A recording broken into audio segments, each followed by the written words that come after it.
The peace of God shining in me now. The peace of God shining in me now. The peace of God shining in me now.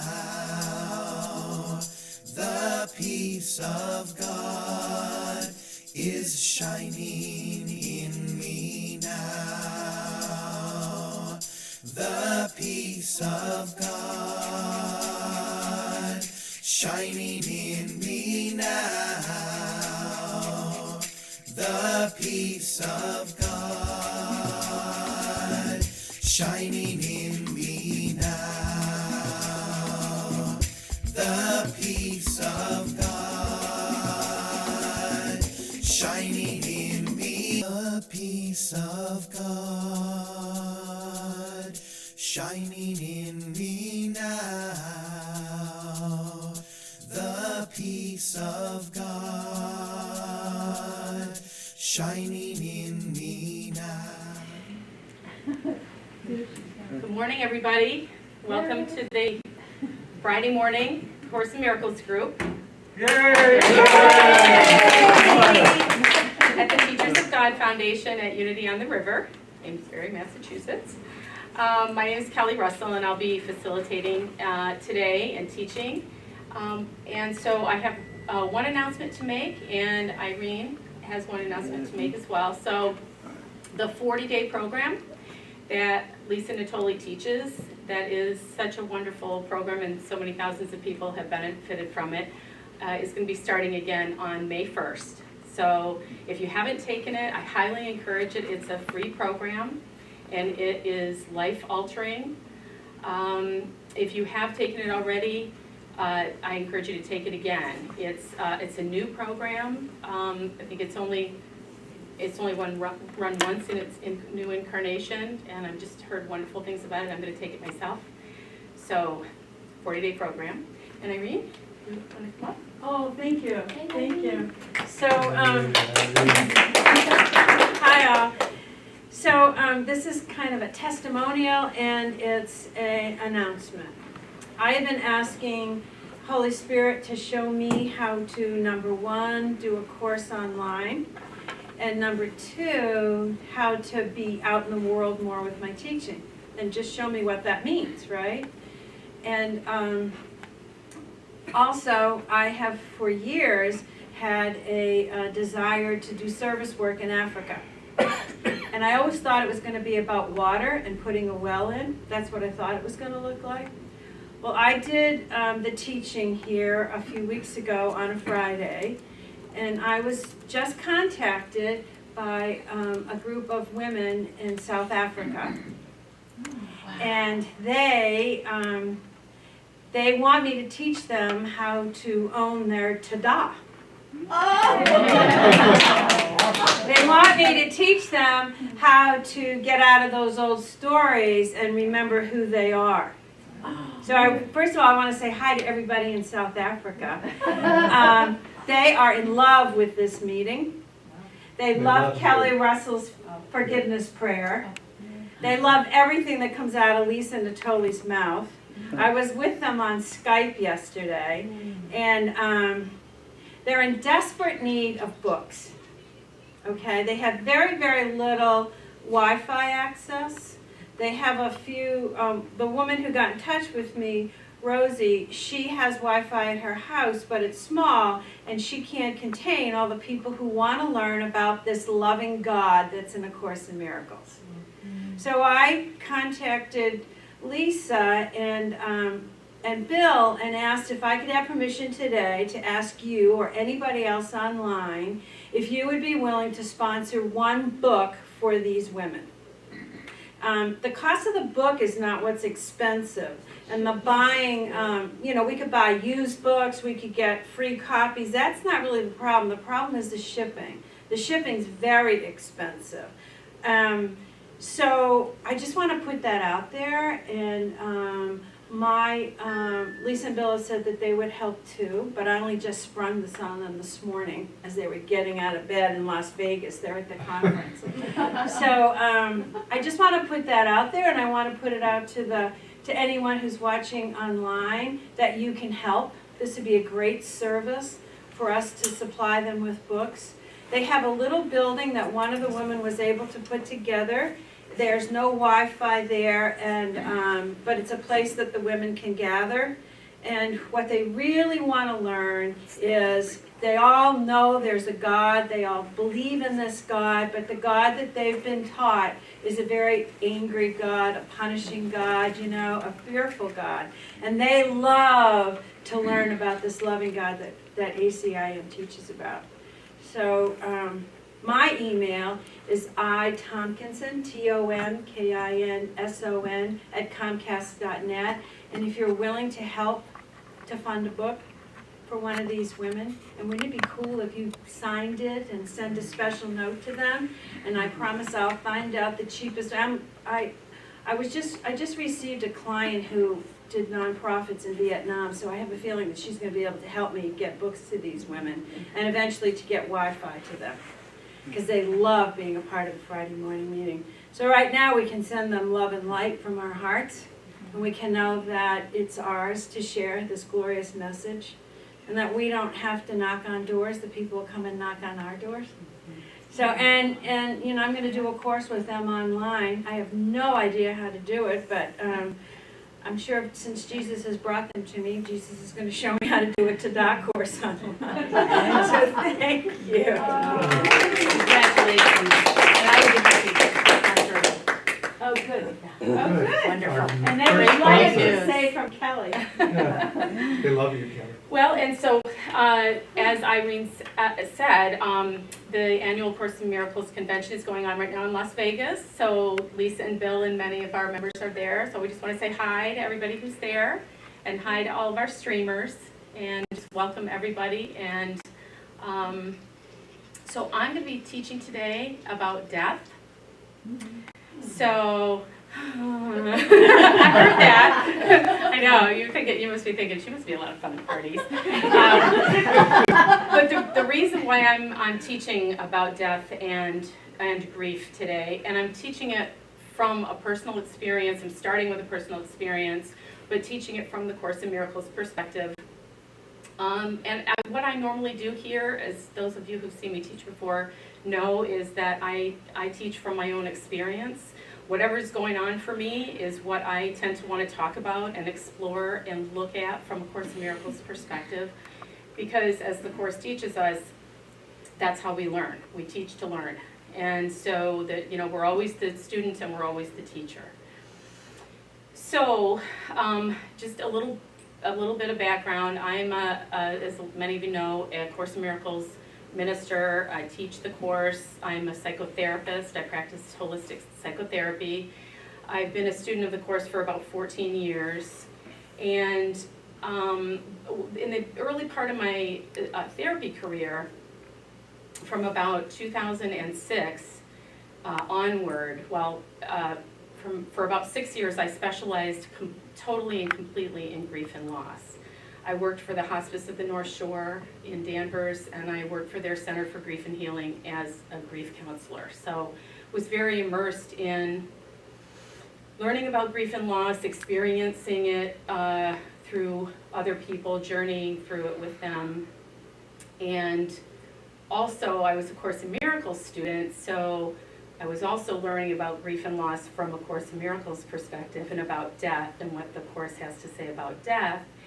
And it's really having like a foot in both worlds, trying to absorb what the Course has to say about death and about grief and loss and life, and what we experience here as waking up in bodies every day and living in believing that we live in the world of form, in this illusory world. So I'm kind of going to talk about both today. So before I begin, I want to just center us in prayer.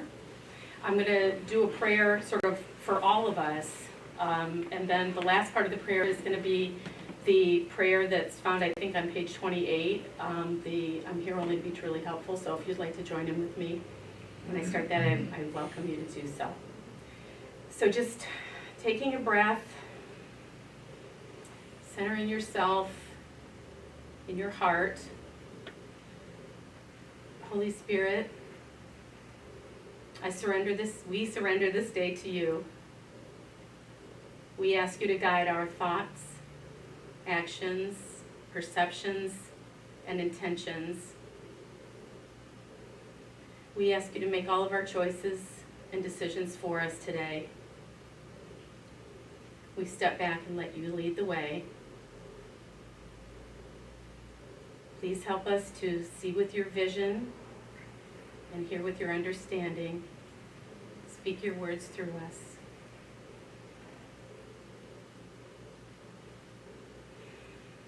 Help us to stay in a consciousness of gratitude, forgiveness, and acceptance.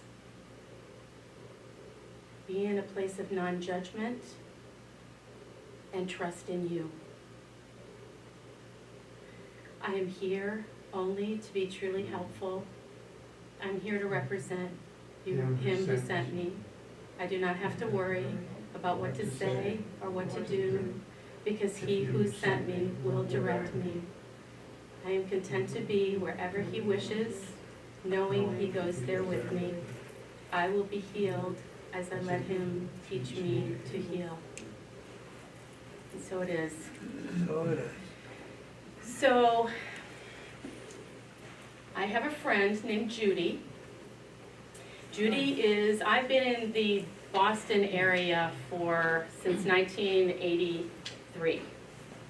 I'm originally from Michigan. And so Judy is my oldest continuous friendship that I've had in this area.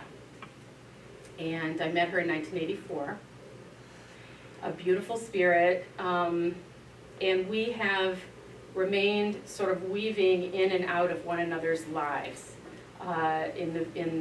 We've seen each other through marriages and divorces and having children and having serious health experiences and death of family members and joy and parties and fun and girls' weekends and milestone birthdays and all of that. So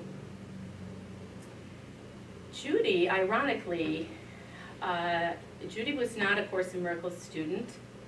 However, in the 90s, somewhere in the 90s, I think it was in the early 90s, she was actually the first person who introduced me to the Course in Miracles. Now, I said that I was a course student for 14 years, and math is not my strong suit, but I'm pretty sure that 2016 minus 1991 isn't 14. But she introduced me to it, and she introduced me to Marianne Williamson, to the book A Return to Love.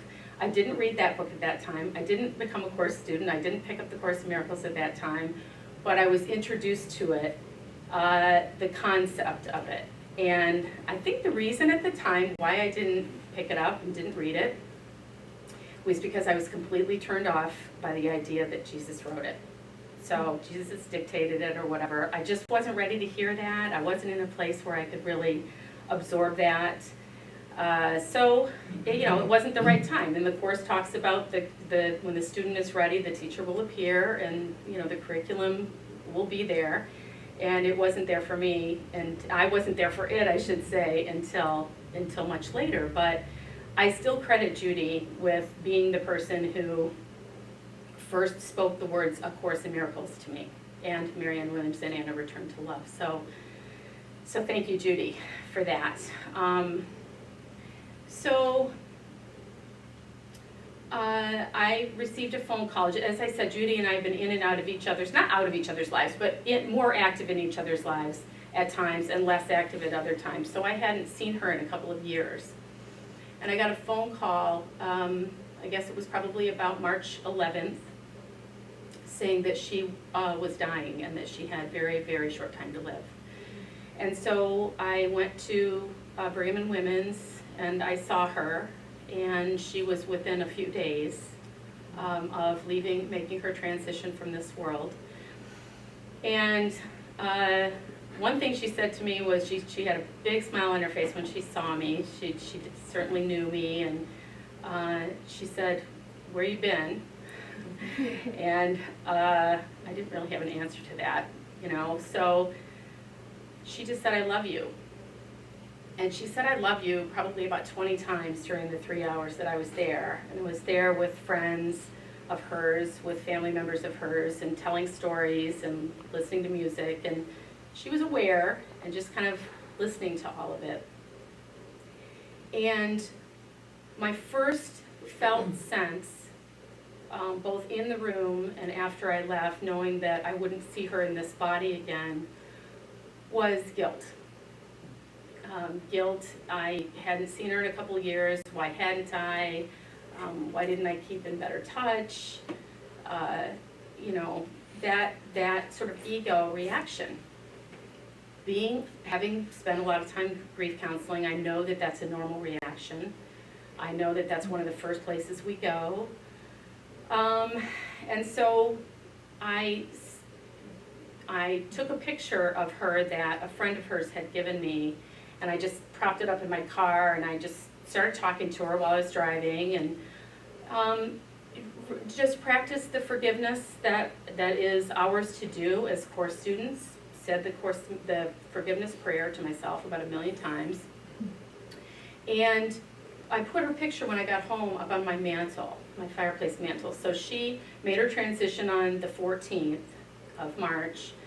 And so I've had her picture up on my mantle, and I talk to it almost every time I walk by it. I look at it, I kiss it, I say hi to her, I say, we're going to have, I say, you know, you were a wonderful friend to me, you are a wonderful friend to me, I love you, you're still here for me, I'm still here for you. We're going to have a wonderful celebration of your life tomorrow, which is not tomorrow, tomorrow, Saturday. And what occurred to me if I would get pangs of guilt, I would say the forgiveness prayer. But what occurred to me was, I haven't seen her in her body in 2 years, other than that few days before she made her transition. And yet she was never far from she was always in my heart, and she was never far from my mind. And I thought about her many, many times. And I, thought about something would make me think of her about the fact that she, I would speak about the fact that she was the first person to introduce the course to me.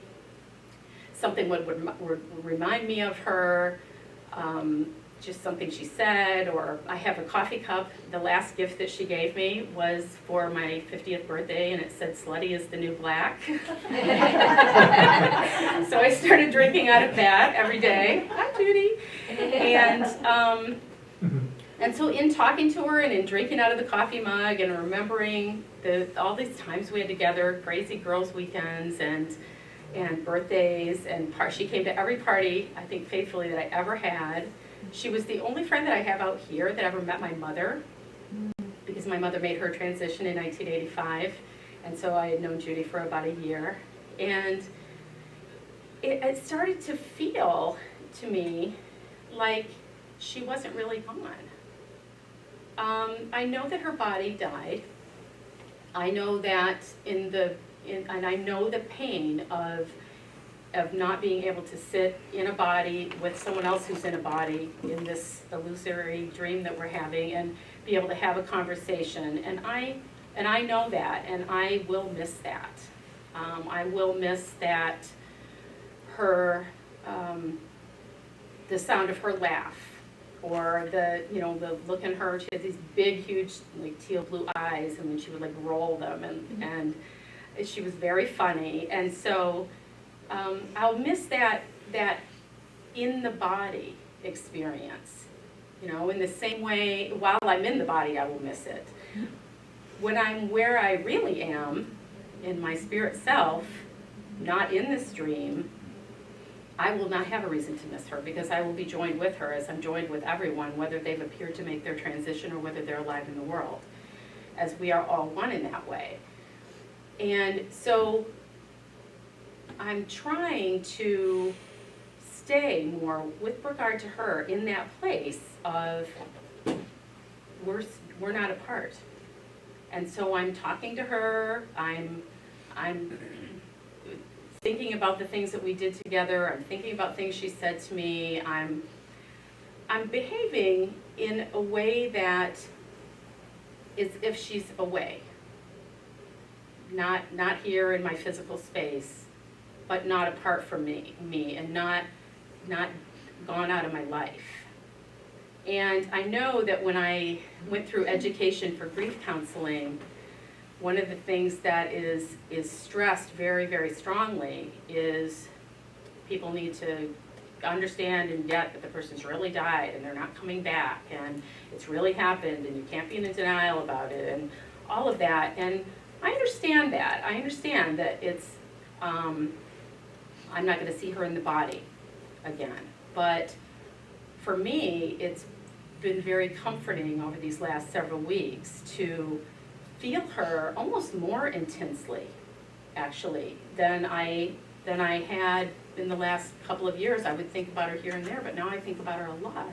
And I have a picture in my house, and so I'm talking to it, and I'm thinking about her, and so I guess I've come to really feel that connection, that we are really never separate, that I'm not separate from her, that there's a heart connection that binds us and that will always bind us, and that's not just a heart connection that I have with her. That's a heart connection that I have with all of you. That's a heart connection that we have with everyone, whether we think that we've met them before or we think they're strangers, or whether we think we dislike them, or whether we think that they're our ex-husband or, you know, our neighbor or whoever it is, that we're interconnected inextricably. We are all one being. We are all one Son of God.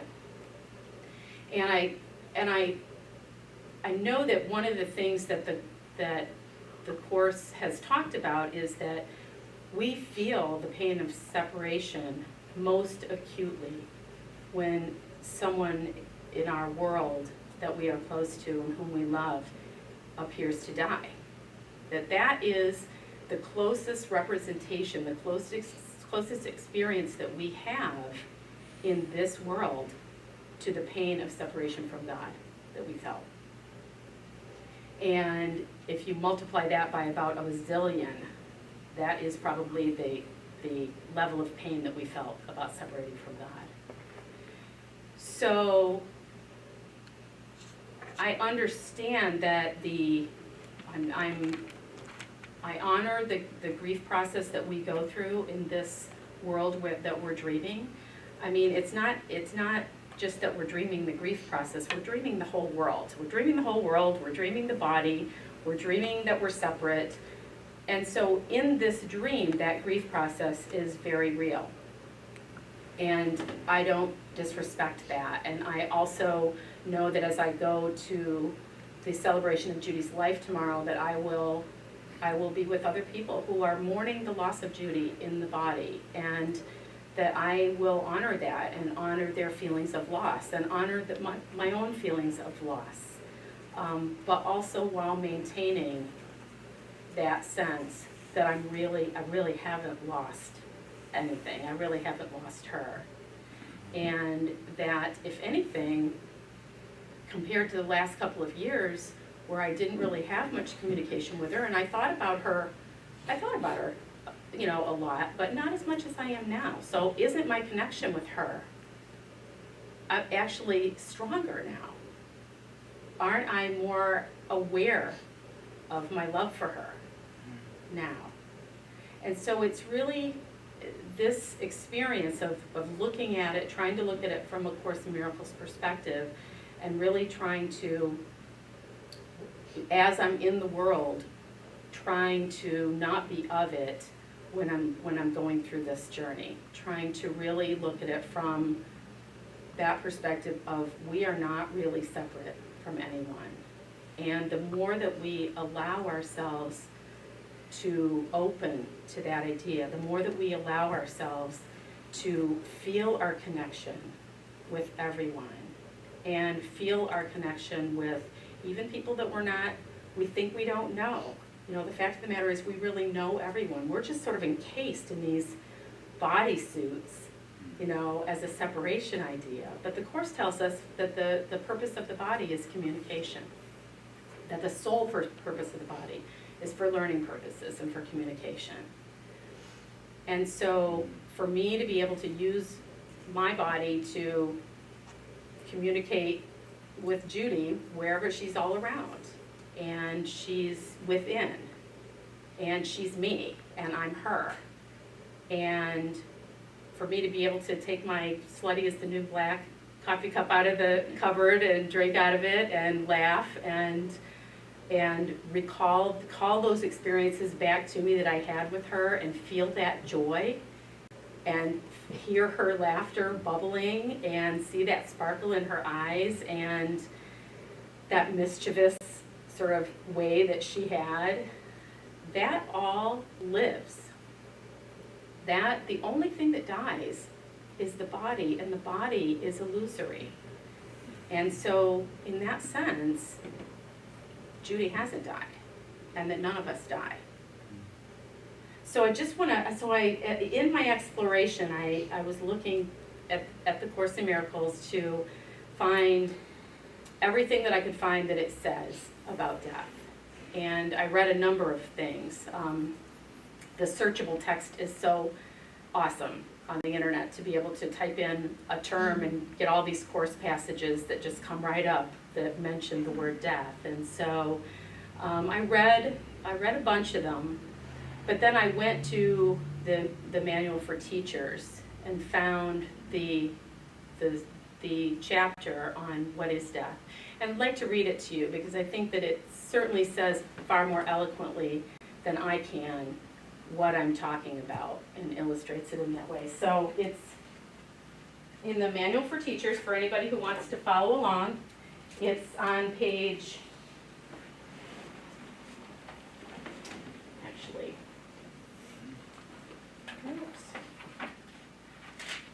it's on page 66.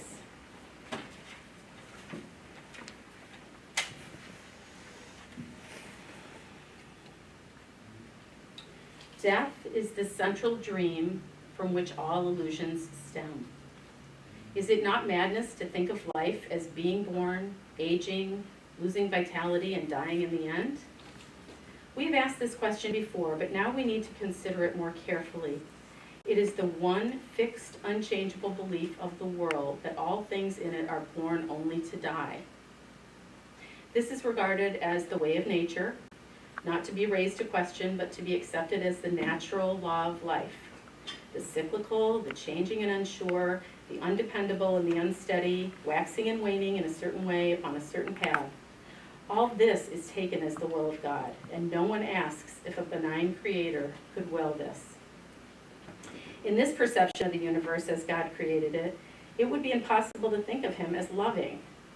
For who has decreed that all things pass away, ending in dust and disappointment and despair, can be but feared? He holds your little life in his hand but by a thread, ready to break it off without regret or care, perhaps today. Or if he waits, yet is the ending certain. Who loves such a God knows not of love, because he has denied that life is real. Death has become life's symbol. His world is now a battleground where contradiction reigns and opposites make endless war. Where there is death, peace is impossible. Death is the symbol of the fear of God. His love is blotted out in the idea, which holds it from awareness like a shield held up to obscure the sun. The grimness of the symbol is enough to show it cannot coexist with God. It holds an image of the Son of God in which he is laid to rest in devastation's arms, where worms wait to greet him and to last a little while by his destruction. Yet the worms as well are doomed to be destroyed as certainly, and so do all things live because of death. Devouring is nature's law of life. God is insane and fear alone is real. The curious belief that there is part of dying that part of dying things that may go on apart from what will die does not proclaim a loving God nor reestablish any grounds for trust. If death is real for anything, there is no life. Death denies life. But if there is a reality in life, death is denied. No compromise in this is possible. There is either a God of fear or one of love. The world attempts 1,000 compromises and will attempt 1,000 more. Not one could be acceptable to God's teachers because not one could be acceptable to God. He did not make death because he did not make fear. Both are equally meaningless to him. The reality, quote unquote, of death is firmly rooted in the belief that God's Son is a body. And if God created bodies, death would indeed be real. But God would not be loving. There is no point at which the contrast between the perception of the real world and that of the world of illusions become more sharply evident. Death is indeed the death of God if he is love. And now his own creation must stand in fear of him. He is not father but destroyer. He is not creator but avenger. Terrible his thoughts and fearful his image. To look on his creations is to die. And the last to be overcome will be death. Of course, without the idea of death, there is no world. All dreams will end with this one. This is salvation's final goal, the end of all illusions. And in death are all illusions born. What can be born of death and still have life? But what is born of God and still can die? The inconsistencies, the compromises, and the rituals the world fosters in its vain attempts to cling to death and yet to think love real are mindless magic, ineffectual and meaningless. God is, and in him all created things must be eternal. Do you not see that otherwise he has an opposite and fear would be as real as love? Teacher of God, your one assignment could be stated thus: accept no compromise in which death plays a part. Do not believe in cruelty, nor let attack conceal the truth from you. What seems to die has but been misperceived and carried to illusion. Now it becomes your task to let the illusion be carried to the truth. Be steadfast, but in this, be not deceived by the reality of any changing form. Truth neither moves, nor wavers, nor sinks down to death and dissolution. And what is the end of death? Nothing but this: the realization that the Son of God is guiltless now and forever. Nothing but this. But do not let yourself forget, it is not less than this. So,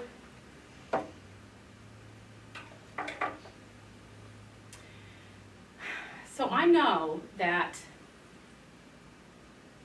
that the pain of loss that we experience in this dream feels very different than those words. Having lost both my parents at, my mother when I was 24, my father when I was 31. I've lost a niece, and a couple of friends, and then Judy making her transition. Those losses feel very real to us at this level. They feel very tangible. In the same way that when we have physical pain in our bodies, it feels very tangible. When we have surgery, when we have a headache, when we have an injury, we feel it. And so, we have this course that we're all such diligent students of, telling us that it's not real. And it's so hard to grasp that. It's so hard to, because, there's that thought that, but it is real because I feel it. So if I feel it, it's real. And that's what this is like. That's what this experience is like, is when I'm immersed in the course, when I am in prayer and meditation, when I'm in my connection with Spirit, when I'm in the moment that is now, not thinking about the past, not worrying about the future, but the moment that is right now. The Course tells us that that's the only moment that we really have. That's the only moment. The present moment is the only moment that there is. In this moment is That's when life is. That's when life happens. The past is over, and it's not only over, but it was an illusion anyway. So like it's an illusion that's over. That starts to become really sort of, my eyes go cross when if I start to think about that too much. And the future hasn't happened yet, and so the future is illusory as well, because it's in an illusory world, and it's something that hasn't happened yet in an illusory world. So again, it's one of those, quantum things. And so the only thing that we really have is right now. And so in this moment, right now, when I think about Judy, she's not here with me in a body.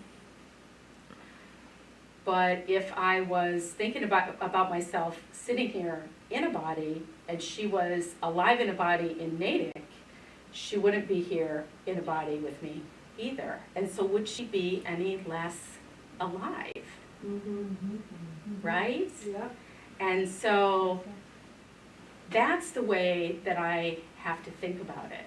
That's the way that I have to think. So then I started to sort of expand that and think about the other people in my life who have appeared to make their transition from this world.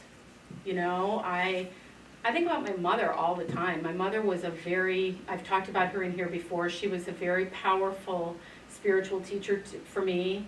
I don't really know whether she had the Course in Miracles or not. I was doing the math the other day, and I realized that the Course had been out for a while by the time that she made her transition. So I don't know whether she had it or not. I didn't find it in any of her books, but she certainly had the mindset. And she certainly set me on the path. Took me to a Unity church when I was a child, and raised me with the ideas about God being within all of us, and about everyone being interconnected in some way, seeing Jesus as a master and a way shower and an elder brother. And so I'm very grateful to her that she started me out sort of on this path. And I think of her, but when I think of her, I think about her being with me. I think about her when she was alive in the world, but I also think about her just being around me all the time. And I talk to her, so I'm striving to transcend that line between alive in the world and alive. That being alive in the world, if you're a Course in Miracles student, and this is just one of those crazy things to get your head around, that being alive in the world is no different than not being alive in the world, right? That because the world is illusory. And so if we really believe that the world is a dream, it's like when you go to sleep at night and you have this big elaborate dream. I never really remember any of my dreams, but some people do and have very elaborate dreams and can recall them all. I'm always very envious of that this happened and that happened and this person and they did this and I said this and they said that. And I've never really had any dreams like that, except that I'm having a dream like that every morning when I wake up and open my eyes and live my life, right? But that's what the Course tells us, that this world is like. It's exactly like living a dream. So getting upset with people in the dream, so getting mad at somebody in this world, and I'm not saying that it's easy, that any of this is easy. So if I sound like I think it is, I don't. But if you follow the Course's philosophy, getting angry with somebody in this world is like getting angry with somebody in your dream. It's like waking up the next morning and being like, I'm so pissed off at you for what you did in my dream last night. How could you have done that to me? How could you have said that? It's ludicrous, right? But yet, that's what the Course would tell us that getting angry with our brother in this world is. So, grieving our brother. Again, it's like dreaming that somebody died and then waking up and finding out that they didn't die and thinking that was weird, right? Because they died in the dream, and the dream was so real, but then I woke up and now you're still here. And it's like, so, but we're waking up, it's like a dream within a dream. When you dream at night, it's a dream within a dream. Anybody ever seen The Princess Bride? Dream within a dream, right? So it's like, that, I guess that's how I'm trying to sort of look at this, is that when I think of Judy, first of all, Judy is my brother. So she is me and I am her, and we are one, and we are not separate. We never were separate, even when I thought I didn't know her. We never will be separate. We will always be part of the Son of God. Aside from that, she appeared to be separate from me. And so she appears now to be more separate from me, because she was already separate from me in a body, and now she is appearing to be more separate from me because she's not in a body. But when you think about that, it's like, okay, so she's a separate twice removed or something like that. And yet she's not really separate. She's the same as she always was, because she is an embodiment of the love of God. So she appeared to be in my dream. You all appear to be in my dream. I appear to be in my dream. Everything that happens to me appears to be in my dream. And really, the reality is nothing unreal exists. Nothing real can be threatened. And herein lies the peace of God, right? So nothing real can be threatened, which means that my relationship with Judy, all that is love. And all that it is encompassed, all that encompasses it is laughter and fun and compassion and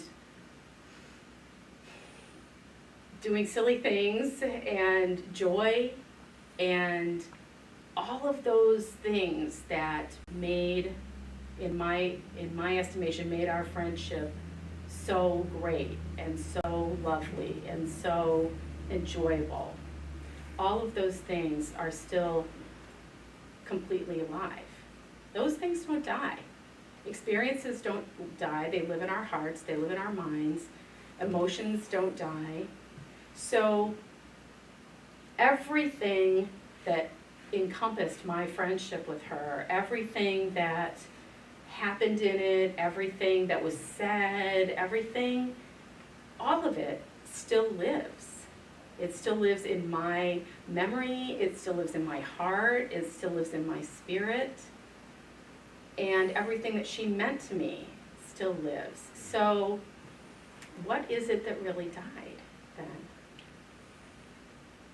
No, it was her body. And again, I am respectful of those of us, myself included, who will miss her being here in a body, because that's the way that we knew her in the dream. That's the way that we were used to interacting with her. But that wasn't who she was. It isn't who I am. It isn't who any of you are. That's not what the world really is. Right? So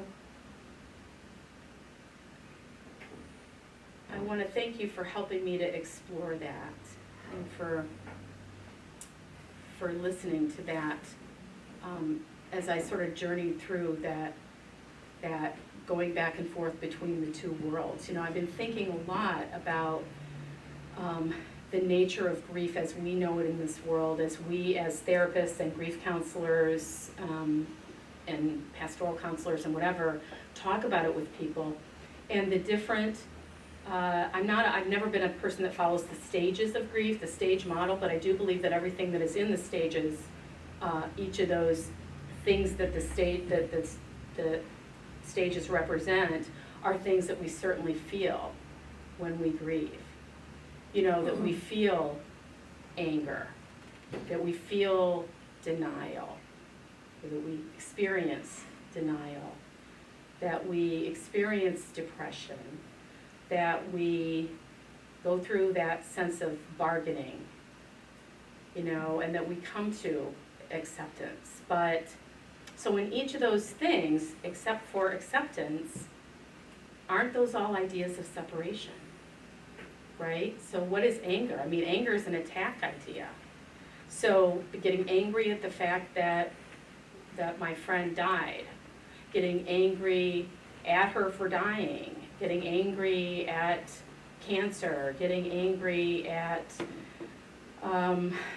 experiences in life that were difficult for her.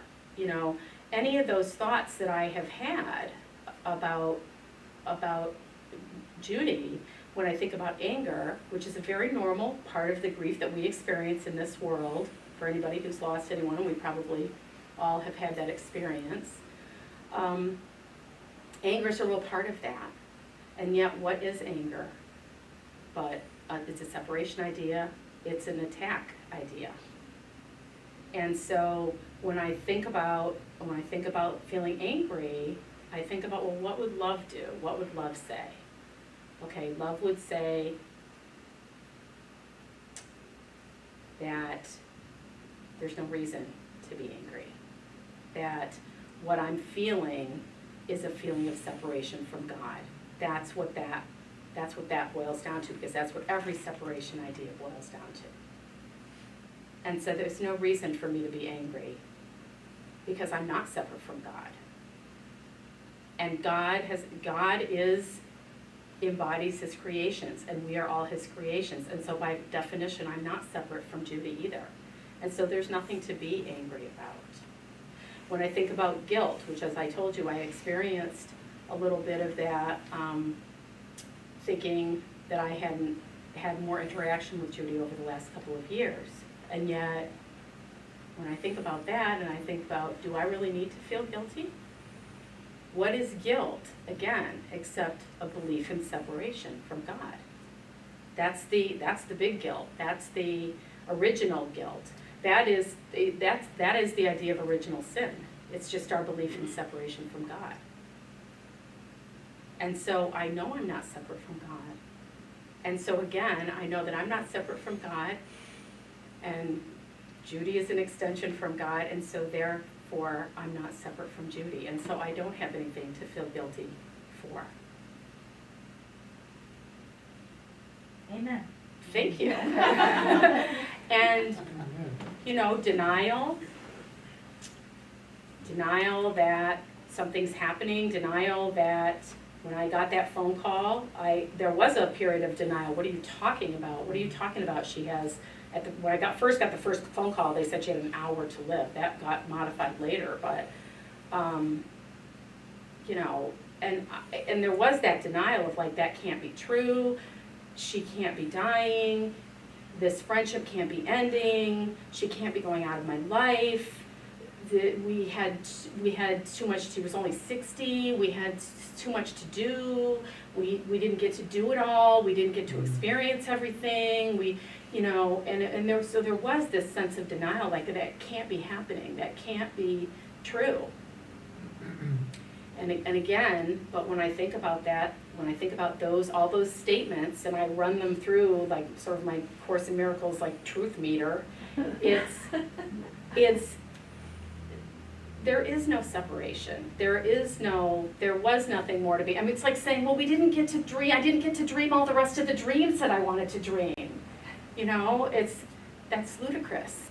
You know, whatever experience Judy and I might have had in the dream world that we're in would not have been as real. It wouldn't have been real at all. And what's real is that Judy and I are not separate, and that she lives in here, and that God and I are not separate. Again, therefore, Judy and I are not separate. And so there's nothing to be in denial about. That she is as real as she ever was. And the part of the dream, my dream, that she was in a body, that's the part that's not real. And so the bargaining part the bargaining part, I might have a little bit of trouble explaining in Course in Miracles perspective, because I was bargaining that she not die in the next hour and that something happened so that I could see her in the body again. And I did pray about that. I just said, I don't know what your plan is, but, you know, if your plan is, I was talking to Judy, if your plan is to leave and you know, I can't get there, then I get that, because you'll always be with me. But, you know, I would like to see you one more time while you're in the body, if that could happen. And it so happened that they took her off a respirator and she was able to breathe on her own and be able to live in the body for a couple more days. And so I was able to go there the next day and spend that time with her that I talked about. I didn't really bargain, like, you know, if you, like, don't die, then I promise never to, like, do anything bad ever again, or be mad at anybody ever again, or attack my brother ever again, or do anything else that, you know, I'm not supposed to be doing ever again.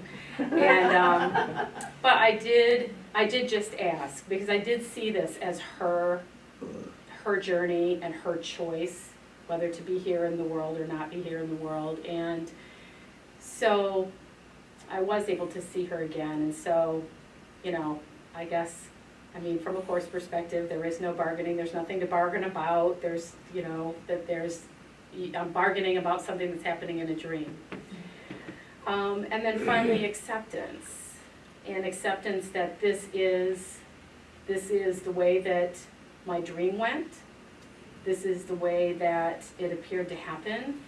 That Judy and I were in this dream together in this world from 1984 to 2016, and that we will continue together, not in the dream in this world, but we will still continue together. And one of the probably the most beautiful affirmation of that I got happened, let's see, 2 days after Judy died.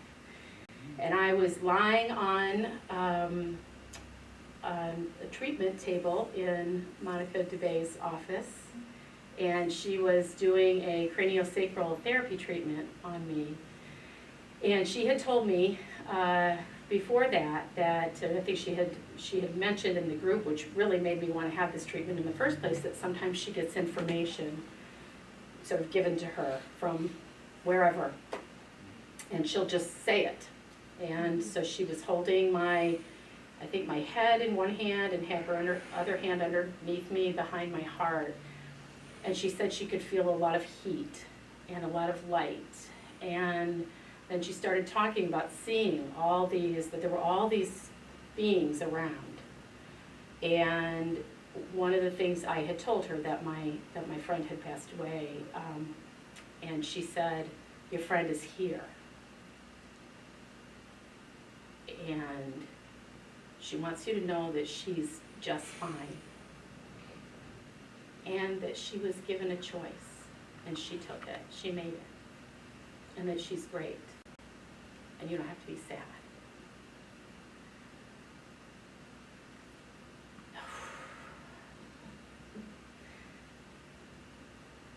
Any remaining guilt, sadness, upset that I had just left me, because I felt like she truly was really with me. And that feeling's never left. So I look at her picture on the mantle, and I drink out of her coffee mug, and I talk to her, and I think of everything that we dreamt together in this dream, and I'm appreciative of it, I'm grateful for it, but I don't see it as an ending. And when I'm together tomorrow with all of her loved ones and celebrating her life, I won't feel like it's like we're saying goodbye. I'll feel like we're celebrating her life. So thank you so much for giving me the space to talk about this and to look at it with me and to be the container for what I've been expressing today. And so I just want to, for the last few minutes, just lead us in a short little meditation that is about connecting with someone that has made their transition from this world. So just invite you to center yourselves. Close your eyes if you'd like to. Just breathe in peace and breathe out love.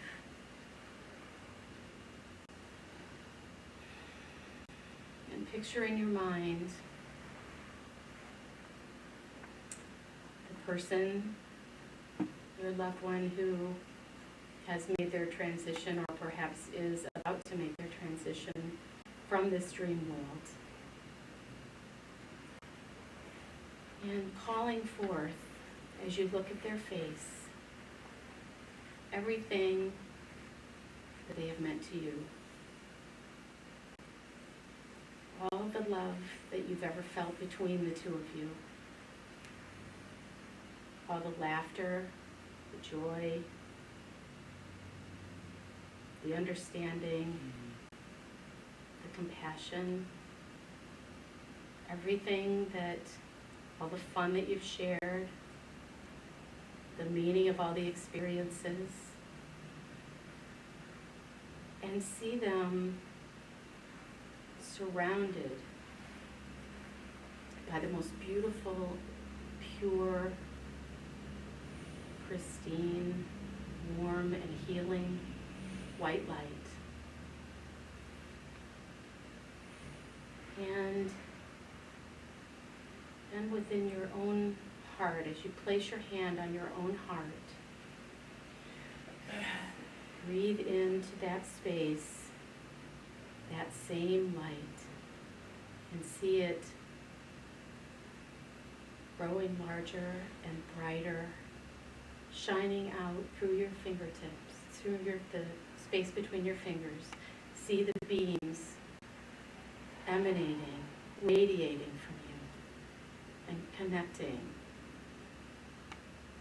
with your loved one in a beam of light so bright, so beautiful, so pure, and so perfect. And know that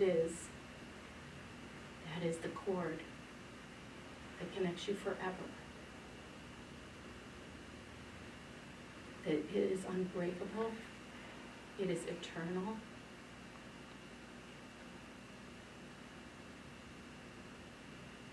and it is love.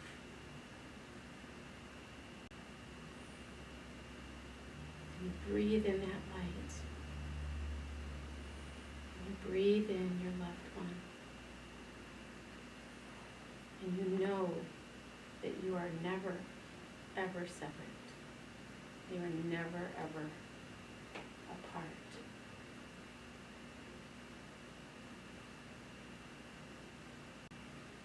You feel yourself filled with that radiance.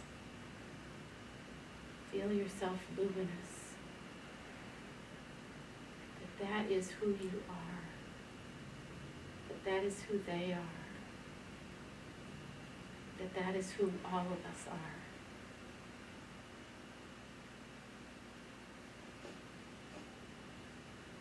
And so you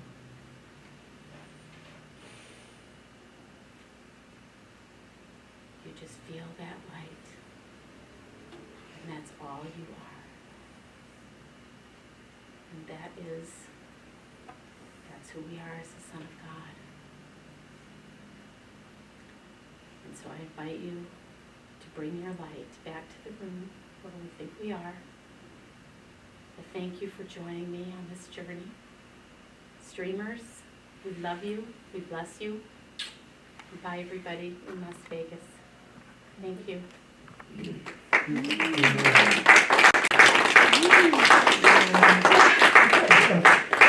Peace of God shining in me now. The peace of God